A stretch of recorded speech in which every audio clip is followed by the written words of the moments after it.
நம்முடைய பிதாவாகிய தேவனாலும் கர்த்தராகிய இயேசு கிறிஸ்துனாலும் உங்களுக்கு கிருபையும் சமாதானமும் உண்டாவதாக. இன்றைக்கு நம்ம என்ன தியானிக்க போகிறோன்னா, பரிசுத்தமுள்ள ஊழியக்காரங்களுக்கு நம்ம கண்டிப்பாக உதவி பண்ண வேண்டும். நமக்குரியதை பகிர்ந்து கொடுக்கணும், சுயநலம் என்று அவர்களுக்கு ஹெல்ப் பண்ணணும். இதை குறித்து தான் வேத வசனத்தின் அடிப்படையில் இன்றைக்கு நான் உங்களோட தியானிக்க போகிறேன். மத்தேயு 6வது அதிகாரத்தில் சொல்லப்பட்டிருக்கிறது, உங்கள் பொக்கிஷம் எங்கே இருக்கிறதோ அங்கே உங்கள் இருதயமும் இருக்கும்.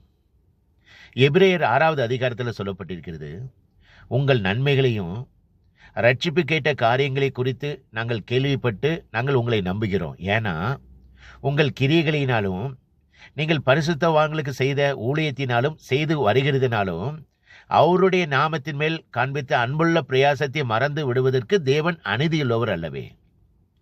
நீங்கள் நன்மை செய்கிறதுனால என்னென்ன நன்மைகள் கிடைக்குங்கிறது வேதம் அழகாக சொல்லியிருக்குது. நீங்கள் வேற ஒருத்தருக்கு, ஒரு ஊழியக்காரங்களுக்கோ கஷ்டப்படுகிறவர்களுக்கோ உதவி பண்ணும் பொழுது என்னென்ன நன்மைகள் கிடைக்கிறது தெரியுமா?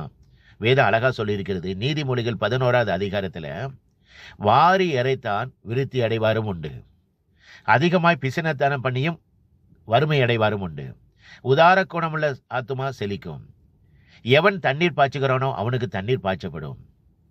அதாவது தானியத்தை கட்டுகிறவனுக்கு ஜனங்கள் சபிப்பார்கள், அதை விற்கிறவனுடைய தலையின் மேல் ஆசீர்வாதம் தங்கும். அதனால தான் அப்போஸ்தலனாகிய பவுல் அழகா சொல்லியிருக்கிறாரு, ஒரு பரிசுத்தமுள்ள ஊழியக்காரங்களுக்கு நம்ம தர்மம் கண்டிப்பாக செய்யணும். அதை தான் அப்போஸ்தலனாகிய பவுல் சொல்லியிருக்கிறாரு. 2 கொரிந்தியர் 9வது அதிகாரத்தில் தொடங்கும் போதே என்ன தெரியுமா சொல்லியிருக்கிறாரு? நீங்கள் பரிசுத்தவான்களுக்கு செய்யும் தர்ம சகாயத்தை குறித்து.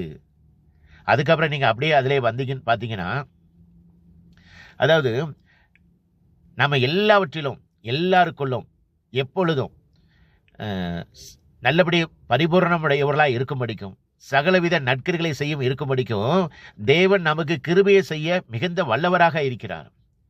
வாரி இறைத்தான் ஏழைகளுக்கு கொடுத்தான், அவனுடைய நீதி என்றென்றைக்கும் நிற்கும்.